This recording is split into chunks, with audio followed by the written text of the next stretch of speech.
nació con un propósito, creció, pero nos dejó una lección muy importante a cada uno de nosotros, ¿verdad? Que tenemos que ser luz para aquellos que están en tinieblas. Amén. Entonces, esta canción nos manda a eso, precisamente, a encender una luz.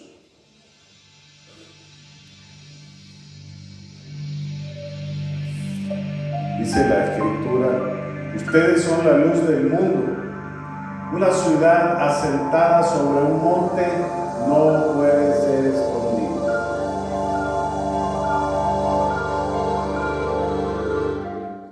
Enciende una luz, déjala brillar, la luz de Jesús, que brilla en todo lugar, no la puedes esconder, no te puedes callar ante tal necesidad. Enciende una luz en la oscuridad.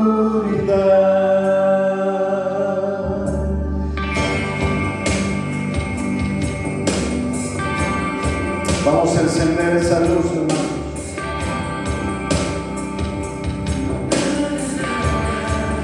Enciende una luz y déjala brillar, la luz de Jesús, que brilla en todo lugar, no la puedes esconder, no te puedes callar ante tal necesidad.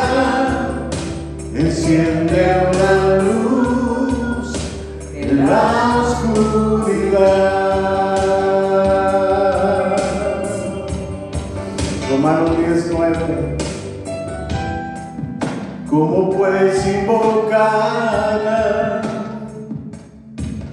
a aquel en el cual no han creído? ¿Y cómo creerán en aquel de quien no han oído? ¿Y cómo oirán si nadie les predica? Hermosos son los pies de los que anuncian la paz, las buenas nuevas de Jesús. Enciende la luz, déjala brillar, la luz de Jesús, que brilla en todo lugar, no la puedes esconder, no te puedes callar ante tal necesidad. Enciende una luz en la oscuridad.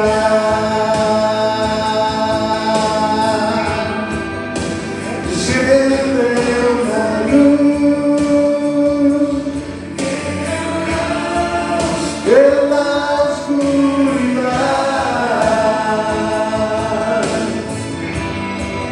Enciende una luz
la oscuridad.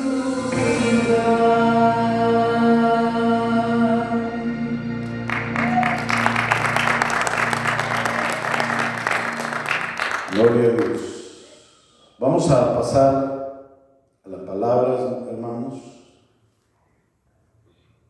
Quiero que busquen en la Escritura el Evangelio según San Lucas.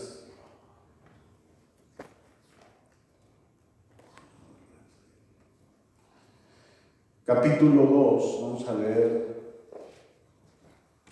del versículo 1 al 7.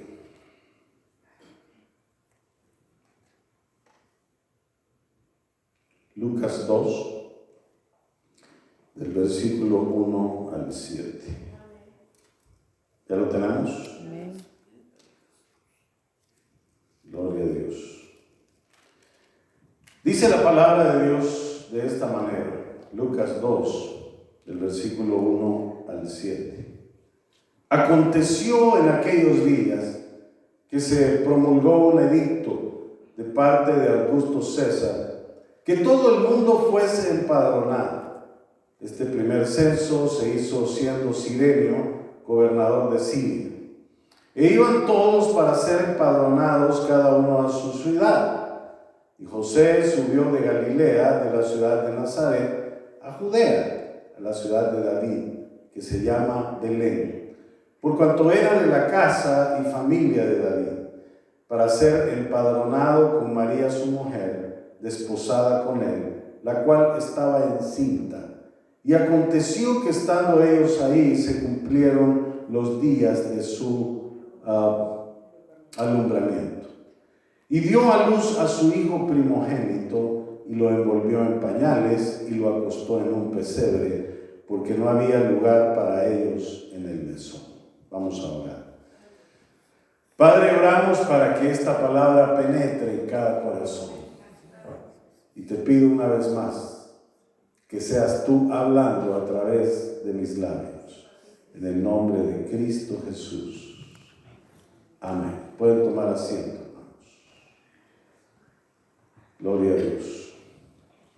Bueno, estamos en una época muy bonita. Es una época en la cual nosotros celebramos la Navidad. Pero cuando hablamos de Navidad se nos vienen muchas cosas a la mente. Ahora, es muy importante, hermanos, que reconozcamos a los personajes de la Navidad. Y uno de ellos fue José y el otro fue María. José fue un personaje singular, una persona que pues no era acomodado, no era una persona rica, sino que tenía un oficio, era carpintero. Y aparte de eso, era un hombre especial también. No en balde el Señor lo escogió para que fuera la cabeza de la familia en la cual iba a habitar el Rey de los cielos. Entonces debía de ser una persona con cualidades especiales. Casi nunca se habla de José.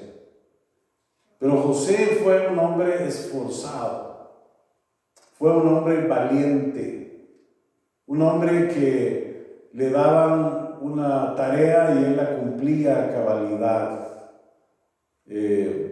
Estaba enfocado en las cosas que tenía que hacer, no importando lo que pasara. Como ven, tenemos a un José muy singular. Y también está María. A María como que se le presta mayor atención, ¿verdad? Mas sin embargo yo voy a decir lo que la Biblia dice. Y la Biblia dice, bendita tú entre todas las mujeres. Fue una mujer especial. Era una mujer llena de fe. Era una mujer que se entregaba a las cosas, sencilla y a la vez una mujer valerosa que sabía cómo hacer las cosas bien. Y ella fue escogida por Dios para que tuviera en su vientre al Señor Jesús. Ahora, vamos a ver más adelante que eso no la hace divina. Divino solamente Dios. A veces equivocamos los términos, hermanos. ¡Ay, qué divina te queda esa falda! Todo lo divino es de Dios. Una falda no puede ser divina. O sea, hablamos muchas veces con términos que no debemos. Te queda bonita la falda. Te ves espectacular. Todas esas palabras las podemos usar. Pero usamos palabras que no debemos. Amén. Ahora, estos dos personajes, José y María, estuvieron involucrados en una especie de novela. Sí, de esas novelas de Univisión. ¿Por qué? Porque María resulta que salió embarazada, ¿verdad? Y entonces José no se podía explicar qué es lo que estaba pasando porque no había estado con ella. ¿Qué le parece? Esas son cosas difíciles, ¿no es cierto?, para el ser humano. Algunos, digamos, los que tienen en su mente el toro ahí metido, o sea, el machito, hubieran agarrado a la pobre María. Algunos otros le hubieran dicho, bueno, María, hasta aquí nomás. Hay que ver que te hace la ley, ¿verdad? Y en esa época, una mujer que era encontrada en adulterio tenía que morir apedreada. Muerte de sapo, ¿no? Así de fácil. Ahora, vean esta historia. El ángel se le aparece primero a María, que era la protagonista en ese momento, y le dice, vas a concebir del Espíritu Santo. Y bueno, ella aceptó eso. Inclusive se quedó un poco asombrada por la manera en la cual el ángel la saludó. Bendita eres tú entre todas las mujeres. ¿Qué saludo es ese? ¿Verdad? Pero en realidad era especial. Entonces va donde José posteriormente, porque José tenía un conflicto en su cabeza tremendo. Y le dice el ángel a José que María está embarazada del Espíritu Santo. Oigan, yo creo que esa es una noticia tremenda, ¿no es cierto? Y él la recibió y lo hizo con fe. ¿Sabe lo que había pensado hacer José? Escapar. Y que lo buscaran a él porque él había sido el que había deshonrado a María, para que lo mataran a él y no le hicieran nada a María. Entonces ahí le dice mucho del carácter de José, que muchas veces no lo analizamos. ¿Se da cuenta de eso? Ahora, en medio de todas esas circunstancias se da el nacimiento de Jesús. Es toda una novela, hermanos. Ahora, fíjense bien lo que está pasando aquí. Había un edicto, dice, de parte de Augusto César, para que todo el mundo de esa época fuera empadronado. Ahora, ¿qué significado tiene eso? El empadronamiento no es más que un censo, hermanos. Y el censo se usa para determinar cuánta población hay. Ahora, eso no es simplemente para tener números, ¿verdad? Sino que es para saber cuánto dinero le va a entrar al gobierno romano. Para eso hacían los censos. Y eso lo hacen todos los gobiernos. Aquí en los Estados Unidos, cada 10 años hay un censo para determinar cómo está la población. Y determinan también población hispana, vietnamís, filipinos, americanos, etcétera, etcétera. Determinan también la cantidad de dinero que le va a entrar al Estado, la cantidad de dinero que va a gastar también. De eso se trata el censo. Entonces, cada uno tenía que regresar al pueblo de origen. Ahora, vemos algo importante en eso. la Escritura 700 años antes. Ya había mostrado en Miqueas 5:2, si quieren lo buscan, que el Señor Jesús iba a nacer en Belén. Ahora, ¿dónde estaba María y José? Estaban en Jerusalén, a 120 kilómetros. ¿Se dan cuenta?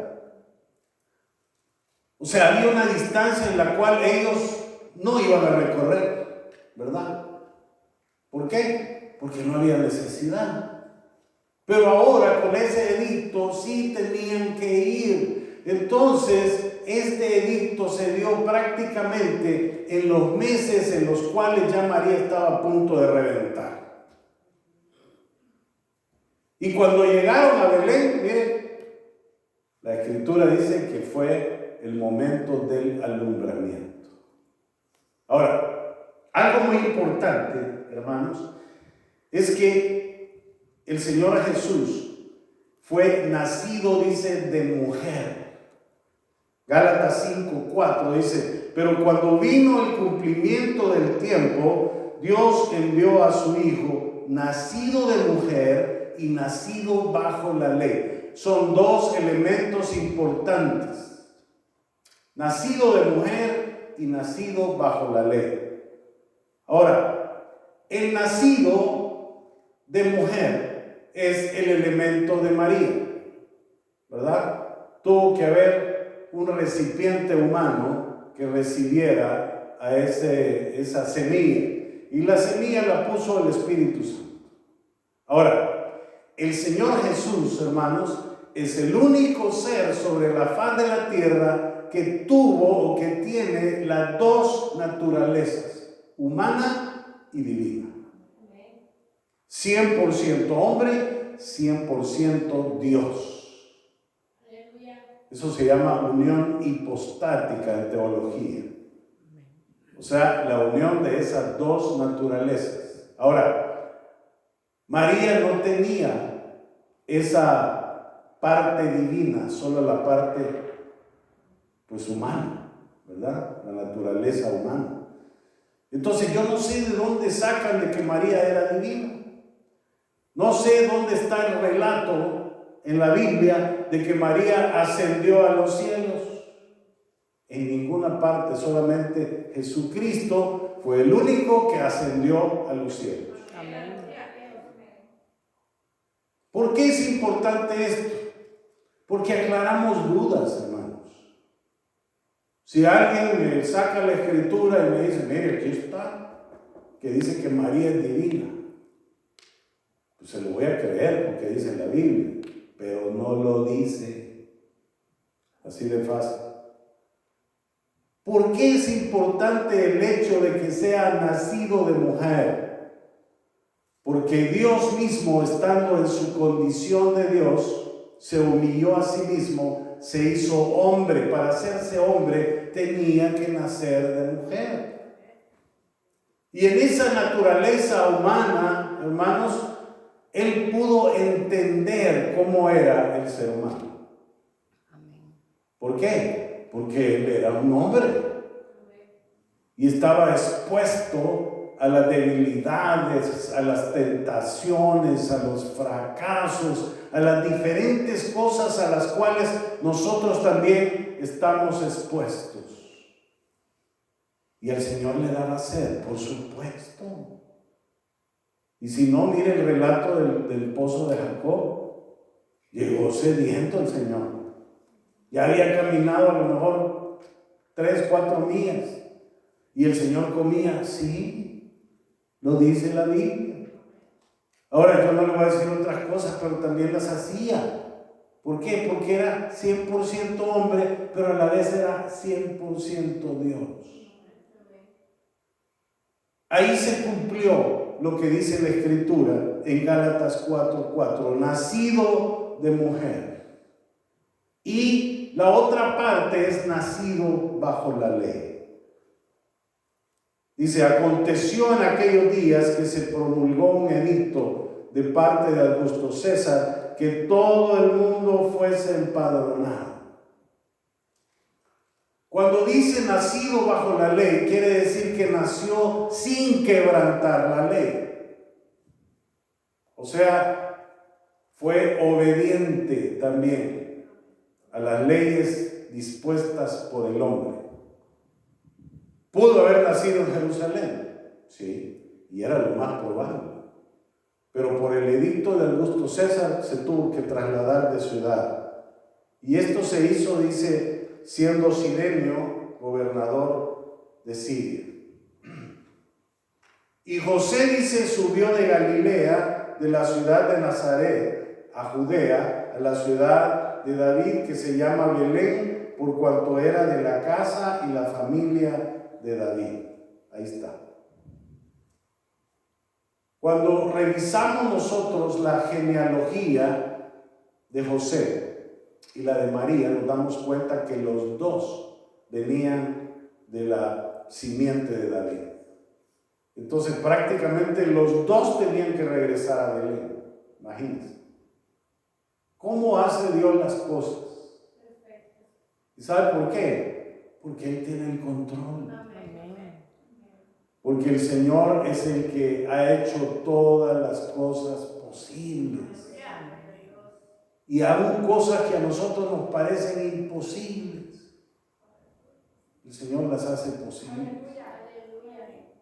Y Él pudo mover las piezas de una manera en la cual a este Augusto Cirenio se le metió en la cabeza que iba a ser un empadronamiento. ¿Por qué? Porque Dios se lo mandó.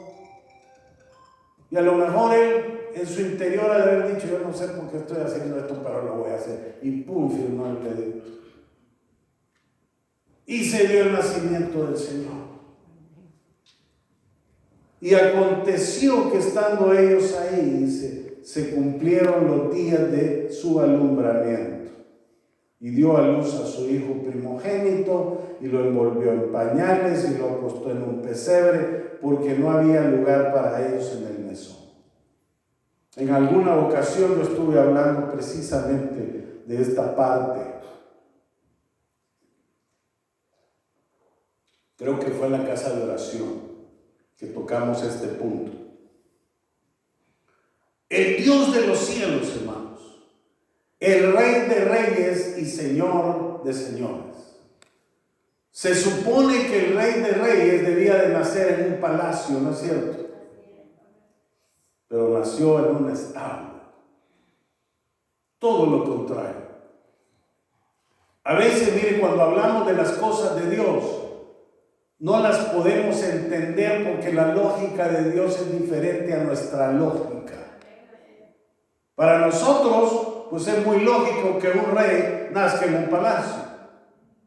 Pero Dios dice, no, tiene que ser en un establo. Probablemente no tenían mucho ni comida y estaban en un ambiente que no era propio de un rey. Ya hemos analizado que el establo era un lugar para guardar animales.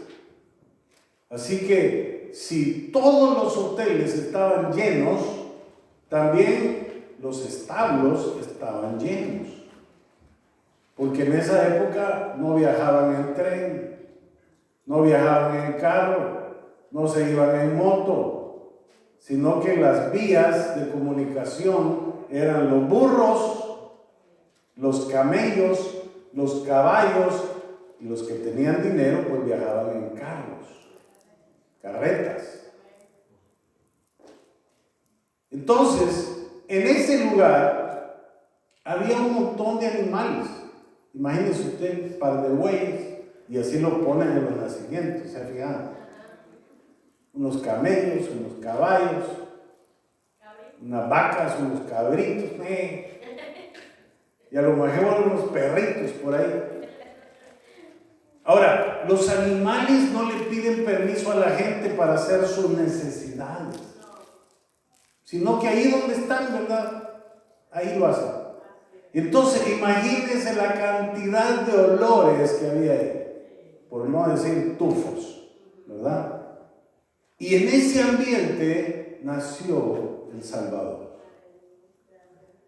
¿Puede usted imaginarse? Algunos pensarían que iba a tener una cuna ahí bonita, o un Moisés, como le llaman ahora, ¿verdad? Las cunitas chiquitas para recién nacidos. No, era un pesebre. Algunos lo ponen bien bonito el pesebre. Pero el pesebre era el lugar donde bebían los animales el agua. Ha de haber estado bien bonito, ¿verdad? El pesebre. Imagínese usted. Pues ahí dice que lo envolvieron en pañales y nació el Salvador del mundo. No había lugar para ellos en los hoteles, en los mesones de aquella época. Es muy triste escuchar esto, pero Dios lo permitió de esa manera. Porque desde el primer momento Dios vino para servir, no para ser servido. Y ese concepto está desde el nacimiento, hermanos. En un palacio, miren, allá hay cantidad de criados, ¿sí o no? Y hubieran estado las muchachas allá agarrando al niño, y poniéndole el diaper y cubriéndolo. Ahí no había nadie. La pobre María, que se había echado 120 kilómetros en el burro. Yo creo que solo salió Jesús rápido, ¿verdad? De tanto salto que había hecho en esos 120 kilómetros, no le quedó otra más que nacer rápido. Pero póngase a pensar usted todo esto. El Rey de los cielos, naciendo de esa manera. Y toda su vida nos damos cuenta que Él no tuvo un lugar donde recostar su cabeza. Eso lo dice la Escritura. Y muchas veces nosotros estamos preocupados por dónde vamos a vivir. Estamos preocupados por la renta, o porque tenemos 5 casas y queremos comprar la 6ª, ¿verdad? Enfrascados en cosas que no tienen importancia, hermano. Y lo más importante es los seres humanos. Amén. Descuidamos esa parte. Si Dios le ha dado a usted los recursos, el dinero, ayude a otros. No acumule, porque cuando muera, todo eso le va a quedar a saber a quién. Va a aparecer un sobrino, pero yo era sobrino. Y mire, se va a quedar con las 5 casas, con la 6ª también. Porque así es la vida, hermanos. Entonces hay que saber vivirla. El Señor nos está dando un ejemplo aquí. Dice Primera de Pedro 2:11: Amados, yo os ruego, como a extranjeros y peregrinos, que os abstengáis de los deseos carnales que batallan contra el alma. Hay que vivir así como extranjero y peregrino, sin acumular, porque acumular es pecado, hermanos. El Señor quiere que nosotros seamos dadivosos. Si tengo más, pues tengo para bendecir a alguien. Amén. Yo creo que es importante que en este tiempo de Navidad podamos expresar ese amor que el Señor Jesús vino a expresarnos a nosotros. Y podamos pensar de que la humanidad entera está en necesidad.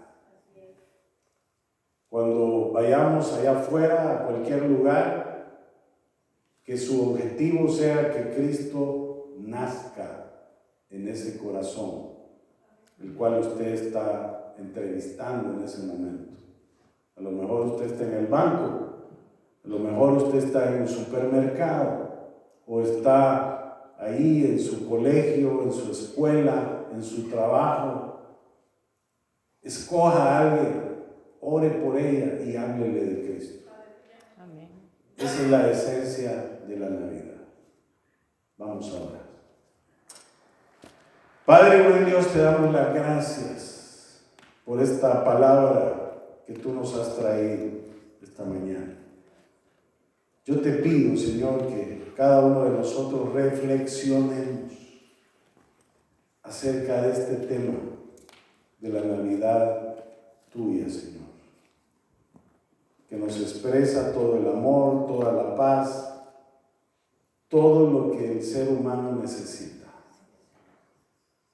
Oramos para que nos convirtamos en verdaderos testigos de ti, Señor, que podamos contar lo que tú has hecho en nuestras vidas. Nos ponemos en tus manos a esta hora, Señor, en el nombre de Cristo Jesús.